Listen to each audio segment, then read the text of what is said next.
नमस्कार, मैं शालिनी और आप देख रहे हैं मध्य प्रदेश हलचल। आइए बढ़ते हैं आज की बड़ी खबर की ओर। मुख्यमंत्री कन्यादान योजना एक महत्वाकांक्षी योजना है, लेकिन इस योजना के तहत होने वाले मुख्यमंत्री कन्यादान सामूहिक विवाह लगातार विवादों के घेरे में आ रहे हैं। अधिकारियों द्वारा नियमों के विरुद्ध विवाह का संचालन किया जा रहा है। इन परिस्थितियों में लाल बर्रा में होने वाला विवाह भी विवादों के बीच स्थगित हो गया, लेकिन अब बालाघाट में 11 अप्रैल को दूसरी बार सामूहिक विवाह का आयोजन किया जा रहा है, जिसको लेकर अब बालाघाट विधायक अनुभव मुंजारे ने भी सवाल खड़े कर दिए हैं एवं शासन प्रशासन को चेतावनी देते हुए कहा है कि अगर 3 दिनों के भीतर लाल बर्रा में मुख्यमंत्री कन्यादान योजना की तारीख घोषित नहीं की जाती तो वह सैकड़ों जोड़ों के साथ में जनपद पंचायत लाल बर्रा में धरना प्रदर्शन करेगी, जिसकी जिम्मेदारी शासन प्रशासन की होगी। हाँ बिल्कुल, आपका बहुत महत्वपूर्ण सवाल है ये। और मैं तो यही कहती हूँ कि शासन की एक महत्वाकांक्षी योजना है मध्य प्रदेश सरकार की कन्या विवाह योजना।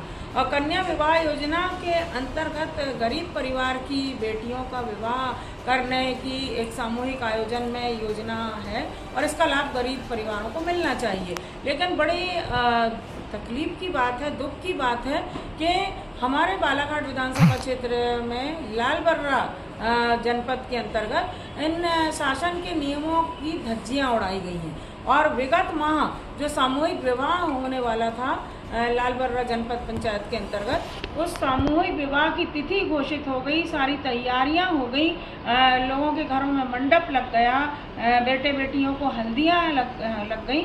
उसके बाद अचानक विवाह की तारीख जो थी वो निरस्त कर दी गई प्रशासन की तरफ से। अब जानकारी ली गई जब, तो ये पता चला कि जनपद पंचायत लाल बर्रा के द्वारा शासन के दिशा निर्देशों का मखौल उड़ाया गया था। शासन के दिशा निर्देश थे कि जो विवाह में आयोजन में जो भी तैयारियों में जो खर्च आएगा, चाहे पंडाल हो, चाहे भोजन की व्यवस्था हो या अन्य सामग्री जो देने लेने की, उसके लिए ई टेंडर बुलाया जाएगा, ऑनलाइन टेंडर बुलाया जाना है जनपद पंचायत को। लेकिन अपने लोगों को उपकृत करने के लिए भारतीय जनता पार्टी की, क्योंकि वहाँ पे अध्यक्ष हैं जनपद पंचायत लाल बर्रा में और बहुमत वहाँ भारतीय जनता पार्टी का है, तो इन लोगों ने अपने लोगों को उपकृत करने के लिए अपनी सरकार के आदेशों का उल्लंघन करते हुए ऑनलाइन टेंडर की बजाय ऑफलाइन टेंडर बुलाया और ऑफलाइन टेंडर बुला के अपने लोगों को फ़ायदा पहुंचाने की नीयत से इन्होंने गलत काम किया। और जब इस बात की जानकारी प्रशासन तंत्र को लगी तो वो तत्काल आनंद फानन में विवाह आयोजन ही निरस्त कर दिया गया। तो ये बहुत ही दुखद बात है, शर्मनाक बात है और निंदनीय बात है। अब स्थिति ये है कि 1 महीने से भी ज़्यादा समय हो चुका है, लेकिन अगली तारीख अभी तक लाल बर्रा में कन्या विवाह योजना, सामूहिक विवाह योजना की कोई तारीख अभी तक तय नहीं की गई है, घोषित नहीं की गई है।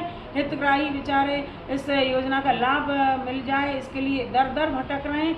बालाघाट में आ रहे हैं वो अपना, यहाँ में अभी बालाघाट में आपने देखा होगा पिछले महीने 900 जोड़ों का विवाह हुआ। उसमें भी एक बड़ी हास्यास्पद बात है कि अभी तक उनकी जो 49,000 रुपये प्रति हितग्राही को जो मिलना चाहिए वो राशि उनको नहीं मिल पाई अभी तक। कि नया बजट आएगा उसमें देखा जाएगा, ये सारी बातें हो रही, वो राशि भी नहीं मिली। अब ये जो लाल बर्रा क्षेत्र के जो हितग्राही हैं, ये अब बालाघाट में दूसरी तिथि भी घोषित हो गई है। कन्या विवाह योजना की दूसरी तिथि भी 11 तारीख को, जैसा संभावित मुझे जानकारी मिली कि 11 तारीख को भी सामूहिक विवाह होने जा रहा है, लेकिन अभी इसकी कोई स्पष्ट उल्लेख नहीं है और इसका अनुमोदन भी नहीं हुआ है और निश्चित इनके पास कोई स्थान भी नहीं कि कहाँ करवाएंगे।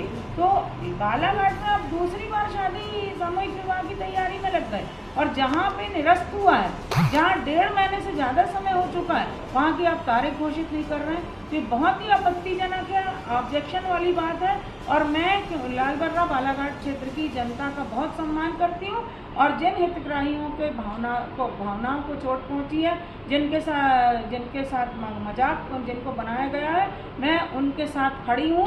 और मैं जिला प्रशासन से कहना चाहती हूँ कि तत्काल बालाघाट में सामूहिक विवाह हो, उसमें हम पक्ष में हैं, ठीक है, लेकिन पहले लाल बर्रा में सामूहिक विवाह का कार्यक्रम जो निरस्त हुआ था वो होना चाहिए। इस संबंध में मैं जिला कलेक्टर को आज लेटर भी लिख रही हूँ, पत्र लिख रही हूँ और अगर 3 दिन के अंदर, मैं कह रही हूँ कि 3 दिन के अंदर तिथि घोषित की जाए विवाह की लाल बर्रा ब्लॉक में, और अगर ऐसा नहीं होता है तो मैं उन समस्त हितग्राहियों को जिनका विवाह का आयोजन निरस्त हुआ है उन सबको लेके मैं आगामी 3 दिन बाद, मैं अगर तिथि नहीं घोषित होती तो जनपद पंचायत में के सामने आमरण अनशन पर बैठूंगी, धरना प्रदर्शन करूंगी।